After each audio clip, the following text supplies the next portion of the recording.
पूरे 2.5 साल बाद रवि कनाडा से लौटा था। कनाडा में एक ब्यूटी प्रोडक्ट्स बनाने वाली कंपनी के लिए रवि काम करता था।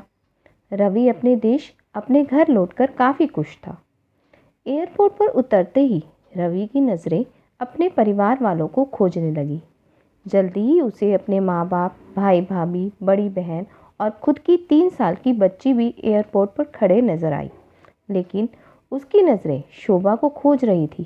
वो सोचने लगा, ये शोभा मुझे मिलने आई क्यों नहीं, और ऊपर से उसने हमारी छोटी सी बच्ची को भी यहाँ भेज दिया। रवि एयरपोर्ट पर सबसे हंसी खुशी मिला।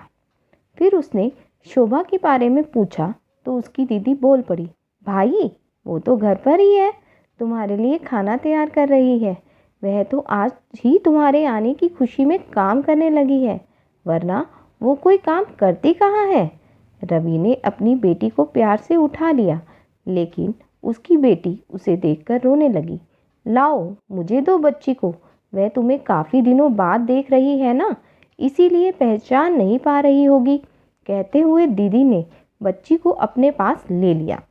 सभी टैक्सी में बैठकर अपने घर की तरफ रवाना हुए। रवि अपने परिवार से मिलकर खुश था, लेकिन ये बात कि शोभा उसे एयरपोर्ट पर मिलने नहीं आई उसे काफ़ी परेशान कर रही थी। वो सोचने लगा, क्या खाना बनाना इतना ज़्यादा ज़रूरी था, मुझसे मिलने से भी ज़्यादा, और वो भी तब जब मैं 2.5 साल बाद वापस आया हूँ। इन्हीं ख्यालों में घर तक का आधा रास्ता बीत गया। अब उसकी बच्ची उसे देखकर रो नहीं रही थी, इसीलिए रवि ने उसके साथ खेलने लगा। बाकी का आधा रास्ता भी खत्म हुआ और सब घर पहुंच गए। गाड़ी की आवाज़ सुन शोभा बालकनी में आकर खड़ी हो गई और रवि की तरफ देखने लगी। रवि भी जैसे ही गाड़ी से उतरा, उसने पहले दरवाजे की तरफ और बाद में बालकनी की तरफ नज़रें घुमाई, जैसे वह शोभा को ही देखना चाहता था। रवि से नज़रें मिलते ही शोभा के चेहरे पर मुस्कान झलक पड़ी। रवि भी उसे देखकर हल्के से मुस्कुरा दिया। सभी घर के अंदर गए। शोभा सबके लिए पानी लेकर आई और सभी को पानी देने के बाद फिर से किचन में चली गई चाय बनाने के लिए। थोड़ी देर तक सभी परिवार वालों से बातें करने के बाद रवि शोभा को बुलाने लगा। माँ ने उसे बीच में टोकते हुए कहा, रहने दो उसे किचन में, थोड़ा काम कर लेने दो, बाद में अपने आप आ जाएगी। तुम बैठो यहाँ मेरे पास, वैसे भी कहाँ ज़्यादा काम करती है वह। रवि यही बात दूसरी बार शोभा के बारे में सुन रहा था। अब उसने सोचा कि मेरे परिवार वाले मुझसे झूठ थोड़ी बोलेंगे, हर दिन नहीं होता होगा उसको इतना काम, आज थोड़ा सा है, करने देते हैं, मैं बाद में उससे बात कर लूँगा। रवि अपने परिवार वालों से बातचीत में मगन हो गया। एक के बाद एक रिश्तेदार और पड़ोसी रवि को मिलने आते रहे और शोभा को किचन से बाहर निकलने का समय ही नहीं मिला। सभी के लिए चाय बनाना, नाश्ता बनाना, यही करते करते शाम हो गई। शाम होते ही अकेली शोभा इस बड़े से परिवार का खाना बनाने में जुट गई। 2 घंटे बाद सभी परिवार वाले खाना खाने के लिए डाइनिंग टेबल पर बैठे थे, सिवाय शोभा के। रवि चाहता था कि शोभा भी उसके साथ बैठकर खाना खाए, लेकिन फिर माँ ने कहा, अगर वह भी खाना खाने बैठ जाएगी तो सबको परोसेगा कौन।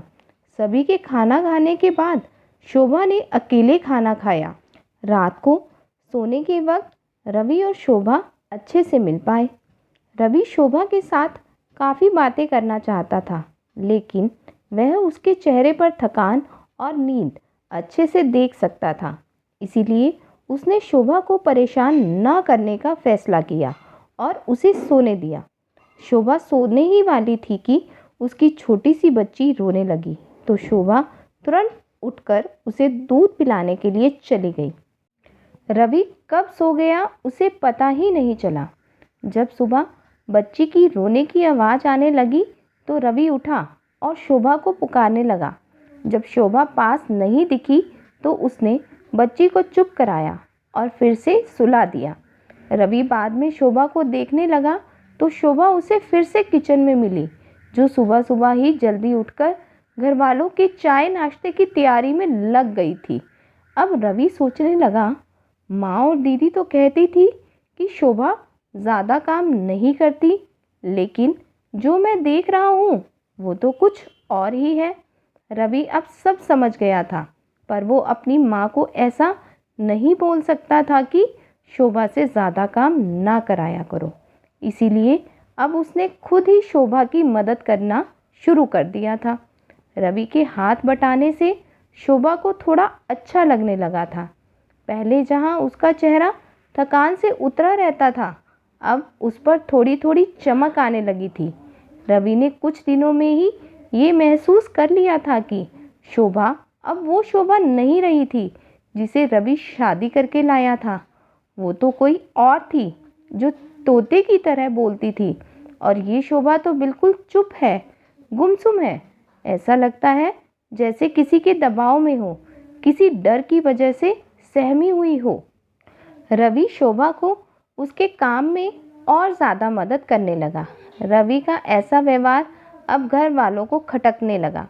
घर के सभी बड़ों और उसकी दीदी ने मिलकर रवि को समझाया, तुम अपनी बीवी की मदद करते हो, उससे हमें ऐसा ऐतराज़ नहीं है, लेकिन तुम्हें भी एक हद तक ही ऐसा करना चाहिए। जब तक कोई तुम्हें ऐसा करता ना देख रहा हो तब तक सब ठीक है, लेकिन जब कोई तुम्हें बीवी के होते हुए बर्तन धोते देखे तो वो अच्छा थोड़ी ही लगता है। और सोचो, आगे चलकर शोभा को तुम्हारे हेल्प की आदत पड़ गई तो तुम्हारा अपने काम में ध्यान लगाना मुश्किल हो जाएगा। रवि हमेशा से ही अपने परिवार वालों की बात मानता आया था। जिस तरह से सबने रवि को समझाया था, रवि भी उनकी बातों में आ गया। अब रवि शोभा की मदद करने से कतराता था। कभी कभार वह बच्ची के लिए दूध गर्म कर लिया करता, उससे ज़्यादा कुछ नहीं। घर वालों ने रवि को विदेश जाने से मना कर दिया और कहा कि यहीं पर कुछ काम कर लो। रवि ने अब घर से ही ब्यूटी प्रोडक्ट्स ऑनलाइन बेचना शुरू कर दिया। उसका परिवार भी बढ़ गया। अब उसे 2 बेटियां और 1 बेटा था। दोनों बेटियां स्कूल जाने लगी थी, लेकिन बेटा अभी भी छोटा था। जितना रवि कमाता था उतने में सबके लिए वो काफ़ी नहीं था। काफ़ी सोच विचार करने के बाद रवि ने ये फैसला किया कि वह अब शोभा के साथ शहर में जाकर रहेगा, जहाँ पर शोभा भी काम कर पाएगी और वह घर से ही अपने ब्यूटी प्रोडक्ट्स बेचना शुरू रखेगा। इस तरह से वे अपने पैसों की तंगी को पूरा करेगा। परिवार वालों ने भी रवि को इजाज़त दे दी। रवि चाहता था कि माँ भी उनके साथ रहे, लेकिन माँ को शहर में आना मंजूर ना था। माँ बड़े भाई के साथ रहने लगी। शहर में अब शोभा नौकरी करती और रवि घर से ही ऑनलाइन अपने प्रोडक्ट्स बेचता। कई साल ऐसे ही बीत गए।